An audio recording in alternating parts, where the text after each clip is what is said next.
Chers amis, Erev Tov, Beshem Hashem, Naaseh Venatzliach, nous sommes ce soir le jeudi 2 du mois de mars, c'est déjà passé au Yud du mois de Hadar, le 10 du mois de Hadar, un shiur Be'ezrat Hashem sur des explications de la fête de Purim, selon les enseignements de Rabbi Nachman de Breslev, que son mérite protège tous les enfants d'Israël ou Bichlalam Hashem Atov, pour ce soir courageté par Gisèle Bocara pour les Ilouï Nishmat de sa maman, Ayekara, Marguerite Rachel Bat Adeline Sarah. Roi Hashem Tenachena Began Eden Elion, puisque ce soir maintenant c'est sa Askara. Shakadosh Baruch Hu Yaila et Nishmata Kezor Arakia Be'ezrat Hashem Mitor Kol Bneot Israël. Et avec sa permission, il y a aussi, juste un instant, Mathilde Messaouda Bat Miriam, ce soir c'est sa Askara le 10 du mois de Hadar. Shakadosh Baruch Hu Yalishmata Kezor Arakia Lechem Tovim Shalom Bezrat Hashem. Une grande fois Shlema pour tous les malades d'Israël. On pensera à Daniel, Yaakov, justement le fils. Et on remerciera du fond du cœur chacun de vous pour nous soutenir. Bracha v'atzlacha. Je rappelle que tout à l'heure à 21h en Israël, 20h en France, vous aurez un direct de questions-réponses sur la fête de Purim à votre disposition. Donc on aura plusieurs personnes pour répertorier vos questions. On essaiera d'y répondre selon les lois de Maran, Arav, Ovadia, Yosef, Zecher Tzadik ve Kadosh Ibracha. Il reste donc vous bénisse Gisèle Bocara. Merci d'avoir resté ce shiur pour ce soir et on commence tout de suite avec des explications profondes sur le Srout Shel Simchat Purim. Donc on va étudier maintenant le mérite d'être dans la joie de Purim. Alédé Simchat Purim, Vamchat Kaf Verikudin, celui qui prend sur lui, depuis qu'il est rentré le mois de Hadar, de prendre sur lui, d'être heureux, souriant, malgré toutes les épreuves, bien entendu, qui vont taper à la porte. Dès qu'on te dit, dans le ciel, sois heureux, le Yetzera, il va tout faire pour que tu ne le sois pas. Donc, on peut imaginer combien d'épreuves peuvent frapper à la porte d'un homme quand on lui demande d'être heureux. Et bizarrement, au mois de Av, on te demande de diminuer la joie. Il y a beaucoup de bonnes nouvelles qui arrivent à l'échelle individuelle chez beaucoup de gens à cette période pour avoir le sourire. Rigoler, c'est la période des vacances. Pour certains, beaucoup sont déjà à la plage et on lui dit non, c'est surtout pas là que tu dois être en ce moment. On pleure la perte du temple. Le Créateur du monde compte sur toi pour venir un peu le consoler, si tu veux aussi que lui vienne te voir quand tu iras mal. Et bizarrement, vous verrez que l'un et son contraire sont toujours présents, Be'ezrat Hashem, pour pouvoir justement nous donner le mérite d'accomplir la mitzvah. Car si on n'a que de très bonnes nouvelles quand on doit être heureux, on a des bonnes nouvelles de toute façon, même s'il n'y avait pas eu la mitzvah, donc on aurait été heureux. Alédé Simchat Purim, Vamchat Kaf Verikudin. Donc l'importance, c'est pas simplement d'être heureux, dit Rabbi Nachman, c'est de taper des mains et de danser particulièrement le jour de Purim. Alédé Mamshichin Bechinat Kabbalat Torah Benigle Venistar. Qu'est-ce que ça nous apporte et pourquoi avons-nous cette ordonnance particulière d'être joyeux le jour même de Purim? Réponse, contrairement à Kippour où on pleure, à Purim où on rit, eh bien, cela vient apporter une clé que seul celui qui danse, qui chante, qui est heureux, vraiment heureux, arrive à trouver. Et qu'est-ce que c'est cette clé-là? C'est que le secret de la Torah, ainsi que le pshat de la Torah, le niglé, la Torah dévoilée, comme la Torah cachée se dévoile ce jour-là, même de Yom Purim. Et comment on peut ouvrir une telle dimension de comprendre la Torah dans le plus profond du profond, de ce qui est caché, Megillat Esther, découvrir ce qui est Seter en hébreu qui veut dire caché, c'est avec le fait d'être heureux. Pas le carnaval de Rio, pas des choses impudiques ou incorrectes, mais on parle ici vraiment de joie sainte, une joie spirituelle, une joie d'être juif, une joie d'être encore vivant, malgré toutes les époques où chacun, à travers les pays, ont essayé de faire du mal à Israël. Sheum Prinat Tehara Nifla Shel Mordechai ve Esther. Et pourquoi donc ces deux choses, danser et taper des mains, qui sont contre qui? Mordechai et Esther. Vezochim lekem mitzvat sfirat ha'omer karaouy. Et qu'est-ce qu'on y gagne? Quel est le salaire de Purim? Eh bien, le fait de faire parfaitement la mitzvah du Homer qui mène de Pessah jusqu'à Shavuot. On machnim klipot aman, amalek imachemam.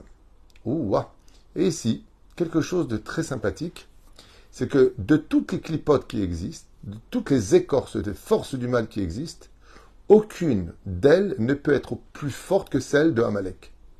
Qu'est-ce qui peut détruire la clipa d'Amalek?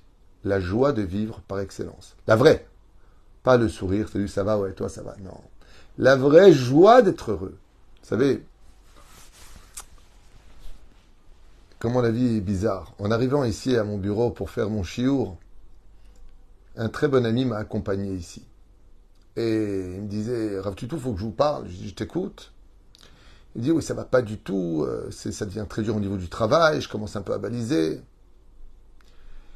Alors j'ai regardé comme ça, je lui ai dit, dis-moi juste une seule question. Une, pas deux, une. Hier, pas avant-hier, hier. Qu'est-ce que tu as signé? Il me regarde comme ça, il me dit, un appartement de 5 pièces. Je lui dis, est-ce que tu te rends compte qu'on est juste le lendemain? Le lendemain, j'ai pas dit, des semaines sont passées. Et tu es déjà dans l'inquiétude du manque d'émouna, de savoir comment tu vas faire demain après-demain, alors que tu viens d'acheter un appartement de 5 pièces en Israël.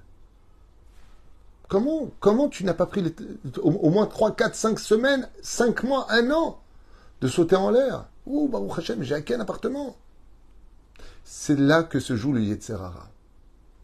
Le Yetzer Hara que nous avons arrive à se jouer de nous voler notre joie de vivre par toujours le doute du lendemain. Oui, mais maintenant que j'ai pris un appartement, donc, comme j'ai expliqué, si je suis pas idiot, je comprends vite ce que tu veux dire. Maintenant que tu t'es engagé à payer un appartement, donc c'est le mashkenta, donc tu travailles un peu plus pour voir les choses. Si Dieu t'a donné ça, c'est pas pour rien. Ne t'inquiète pas. Mais comment tu peux mieux gagner ta vie demain? Danse pour ce que tu viens d'acquérir. Sois heureux. Vous savez, un jour un père offre à son fils qui n'a aucun moyen une très belle voiture. Et le fils, au lieu d'être super heureux, super content, il lui dit, bon, merci papa. Et voilà, il la laisse un peu de côté. Alors, le fils est assis comme ça sur la chaise et le père lui dit, mais je comprends pas. Pourquoi tu prends pas ta voiture au lieu d'être assis à rien faire toute la journée, à aller chercher du travail, à te promener, visiter le monde? Il a répondu, parce que je n'ai pas d'argent pour l'essence. Donc ce cadeau, il est bien beau, mais je n'ai pas de quoi pouvoir rouler avec. Alors que tu m'avais dit que tu me donnerais la voiture, l'assurance et l'argent pour l'essence au moins pour 1 an. Mais tu l'as pas fait, papa. Et le père, il lui a répondu, je vais te dire pourquoi je ne l'ai pas fait. Parce que j'ai sorti beaucoup d'argent pour te faire ce cadeau. Et la seule chose que tu m'as présentée, c'est un sourire avec merci. Ça donne pas envie d'aider. Ça donne pas envie d'apporter encore plus. Ça donne pas envie de se saigner quand on a juste un petit moment de joie pour des journées de Tcha B'Av. J'ai pas envie d'aider celui qui ne voit pas les valeurs de ce que je lui donne. Mais si par contre, je t'avais vu en effervescence, tellement content, heureux, mon fils, voilà ma carte, tu mettras de l'essence, Mazal Tov. Parce que celui qui donne, son seul plaisir, c'est ton sourire. Son seul plaisir, c'est de savoir qu'il t'a fait vraiment regagner le chemin de la joie de vivre. Mais si tout ce qu'il te donne, c'est un trou dans l'eau, ou un puits sans fond, ou une lune qui passe son temps à passer de ce côté-là à l'autre côté, du sourire à la tronche, automatiquement, c'est bon, on n'a plus envie d'aider, puisque ça ne sert à rien, il n'y a rien qui en ressort. On m'a raconté une vidéo qui circule sur les réseaux sociaux d'une blague, je ne sais pas si c'est une blague exactement, mais c'est très sympathique. Et j'aimerais la partager avec vous parce que je trouve qu'il y a beaucoup de sagesse dans ce sketch, cette blague, je ne sais pas ce que c'est exactement. C'est donc l'histoire, à ce qui paraît, d'un Espagnol ou d'un Mexicain, je ne sais pas exactement ce que c'est, qui est comme ça, donc chez lui, dans son village, au bord de la plage, et il était en train de pêcher. Et là, un Américain vient le voir, un homme d'affaires, qui lui dirait, attendez que je ne dise pas de bêtises, que je me rappelle bien de ce qu'il m'a dit, on lui dit, qu'est-ce que tu fais dans la vie? Il dit, voilà, qu'est-ce que je fais? C'est très simple, tous les matins, je vais pêcher du poisson, de quoi manger pour la journée. Ensuite, l'après-midi, je rentre chez moi à la maison, je mange avec ma femme, je profite de mes enfants. Ensuite, je fais une sieste et le soir, je sors avec mes amis de temps en temps, boire un verre, profiter de la vie.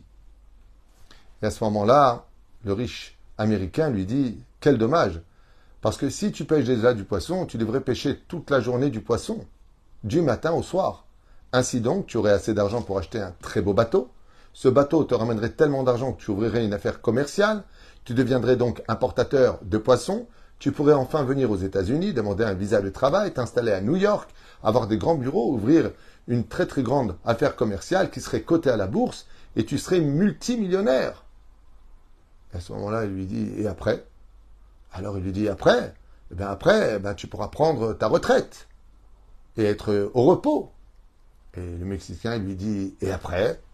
Et après, tu pourras aller dans le village au bord de la plage, pêcher le matin un petit peu, retourner le soir à la maison, l'après-midi, profiter avec ta femme de manger avec elle, jouer avec tes enfants, faire une petite pièce et sortir avec tes amis tranquillement. Alors, c'est une blague, c'est pas une blague, je ne sais pas ce que c'est exactement, mais c'est tellement puissant comme message. C'est-à-dire qu'on va courir après des bonheurs pour revenir très souvent au point de départ de ce qu'on avait déjà. Et on court après l'illusion. Parce que le bonheur ne se trouve que là où tu vas le fixer, que là où tu vas le vivre, ce bonheur. C'est à toi d'être le bonheur du moment présent. Et la reine, il dit ici,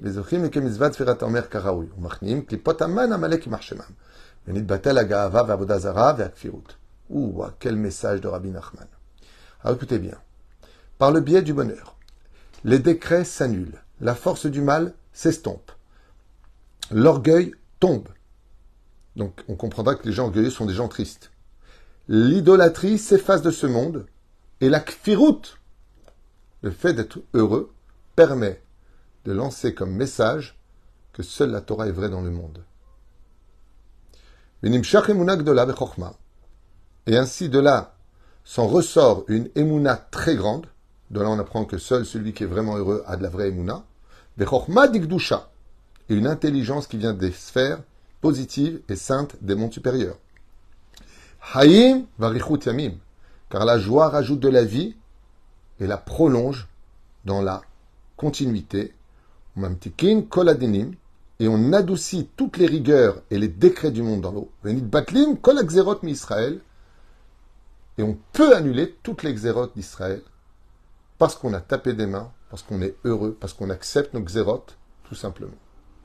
Signé Rabbi Nachman ben Fega, que vous trouverez dans l'Écouté Etzot, Modé Hashem, Purim, sur bien d'autres détails. On va faire encore une quêta ensemble sur ce merveilleux enseignement de Rabbi Nachman. Ve'ata béni. Et donc Rabbi il dit, Rabbeinu, et maintenant, béni, Shema Bekoli, je te conseille d'écouter ce que j'ai à te dire. La Asher Ani Metzavé Otra, et d'écouter mes ordonnances. Et c'est à toi de trouver, par tous les moyens du monde, comment développer chez toi cette joie de vivre qui est certainement la mitzvah la plus difficile de toutes les mitzvot de la Torah. Et surtout quand le mois de Hadar se présente devant nous, où l'ordonnance est de multiplier sa joie. Betatril me'ata la'asot Ahashverosh shepil ve'kamtzan ve'osher shepil ve'kaiz ve'chorev shepil. Donc il dit ici atsaga, c'est-à-dire comme même de façon théâtrale, de danser, d'être heureux, ou arminé shepil ve'tzrok. Et là, écoutez bien ce qu'il va dire. Ve'gam oser ktav ze Rabbi Nachman ve'chol anshe shalomenu. Et cet enseignement a été donné par Rabbi Nachman à tout celui qui était en contact avec lui. Et là, Rabbi Nachman, il nous lance quelque chose d'incroyable. Pour arriver à la joie, des fois, il faut arrêter d'être sérieux. Et il dit, kol mine dishtuta, même en faisant des bêtises. On ne fait pas des bêtises. Quand on est un ben Torah, on ne fait pas des bêtises. Chas v'shalom. Et là, kavana, des blagues, de danser, Bezrat Hashem, de faire de la marche, tout ce qui est cachère à faire, tout ce qui est moral à faire dans le judaïsme, fais-le. T'as envie de jouer de la guitare, il n'y a aucun issour. Prends la guitare et joue de la guitare. T'as envie de te lâcher, lâche-toi un petit peu. Va visiter, bouge, donne-toi de la joie, mets-toi dans l'étude de la Torah. Ubi prad bepurim be'atzmoti ach sameach. Et par contre, pourquoi est-ce qu'on dit Mishenichnas Adar marbim besimcha? Écoutez bien. 14 jours plus tard, après l'entrée du mois de Hadar, on rentre dans Purim. On a 14 jours pour se préparer à être enfin au niveau d'être super heureux le jour de Purim. Tu es Har Sameach, car l'examen de Purim, c'est quand le Créateur du monde descend et voit si on est tous heureux ce jour-là. On a envie de poser une question. Pourquoi, Dafka, le jour de Purim, y aurait-il une mitzvah très particulière et être au summum de la joie? Pourquoi ce jour-là particulièrement? Pour ceux qui suivent mes shiurim, mes cours, ce matin, on a fait un cours exceptionnel, je vous le dis franchement. C'est-à-dire, je crois que ça s'appelle Les merveilles et les secrets de Purim. Je ne me rappelle plus exactement comment s'appelle le cours. Enfin, regardez la date de ce matin, vraiment le premier cours de ce matin. Et parce que tout simplement, à Purim, on arrive à l'état d'Adam Arishon avant la faute dans le Gan Eden. Et dans le Gan Eden, avant la faute, il n'y avait aucune raison d'être triste. Donc si je ne suis pas arrivé à la joie absolue à Purim, j'ai raté Purim. J'ai pas arrêté Purim dans le domaine technique de la halakha. J'ai lu la Megillah, j'ai fait le Mishté, Metanot Avionim, Mishloach Manot. Ça, je l'ai fait. Mais j'ai raté l'âme de Purim. Car l'âme de Purim ne se dévoile à toi que quand tu es au summum de la joie. Et donc Amalek va tout faire, les forces du mal vont tout faire pour nous rendre tristes et nous énerver, nous fâcher, jusqu'à même se frapper les uns sur les autres, ou avec nos mains ou avec notre langue. Pour ne pas qu'on rentre dans Purim dans la joie, pour qu'on soit isolé à Purim dans notre médiocrité d'être ce que l'on est. Alors que tout Purim, la Yehudim haïta oral simcha. Les Juifs, il n'y a pas deux. Là, tu apprendras que si tu n'es pas parmi ton peuple, tu ne peux jamais être heureux. Quand tu t'isoles, c'est une punition. L'isolement, c'est une punition. Comme on le voit, celui qui fait la shonra, il a la lèpre, on l'isole. Il faut que tu sois parmi ton peuple, dans ton peuple. Merci pour vos bénédictions. On tapek parad. Ah non, non. Donc il dit Bechol zot rak simcha. Bechol zot ou bechol zot. Et Rabbi Nachman, il dit même si tu dois en arriver kol mine dishtuta, ça veut dire que, imaginons que, je sais pas moi, il y a des trucs qui vont te faire rire, tu vas faire n'importe quoi, mais un truc qui n'est pas interdit par la halakha, bien sûr. Mais c'est n'importe quoi, mais ça va te faire rire, c'est pas grave. Libère-toi. Ça va te faire rire. Entraîne le sourire, sois heureux. Pourquoi? Pour vivre la fête de Purim. Et celui qui vit la fête de Purim, il arrive à vivre le Homer. Et c'est quoi le Homer? C'est la préparation, hormis le Korban, le Homer qu'on avait apporté au Beth Amikdash, ensuite le deuil des réserves qui va, tout ce que l'on veut, Sfirat HaOmer qu'on a l'habitude de faire, arriver à la fête de Shavuot, recevoir la Torah et réparer ce qu'on a fait. Je voudrais expliquer ça de façon très succincte et magnifique. J'espère que certains comprendront le message que je vais donner. À Shavuot, le jour du don de la Torah, nous avons reçu la Torah dans la crainte. À Purim, dans l'amour. Maintenant que nous avons les deux Kabbalah, c'est-à-dire les deux réceptions de la Torah, l'une dans la crainte et l'une dans l'amour, qu'est-ce qu'on va essayer de faire pendant ces générations jusqu'à la Géoula? De recommémorer le don de la Torah dans la joie. Car quand l'amour épouse la crainte, l'enfant qui vient au monde s'appelle la joie. Simcha, qui sont les lettres du mot Chamisha. Chamisha Chumshe Torah. Chamesh Torah. Mazé Chamisha Chumshe, si vous regardez bien les lettres, ça fait Chamisha Nekeva Chumshe, c'est les lettres du mot aussi Chamesh. À partir de ce moment-là, j'ai les 5 doigts et les 5 doigts pour prendre la Torah, Kabbalah Torah. Pour arriver à cela, il va falloir que j'arrive à recevoir la Torah dans la joie. Et c'est ce qui nous manque. Je l'ai dit dans plusieurs shiurim, je le dis encore aujourd'hui. C'est vrai qu'on a beaucoup de catastrophes qui nous tombent sur la tête. C'est très dur ce qui se passe, y compris dans la ville. Hier, j'ai dû annuler mon shiur à Natania parce que les opposants à la mairie se sont fortement opposés à la construction d'une synagogue. Oui, je parle d'Israël, oui, je ne parle pas de Tombouctou, je parle en Israël. Opposés fortement à la construction d'une synagogue à Tête-Vave.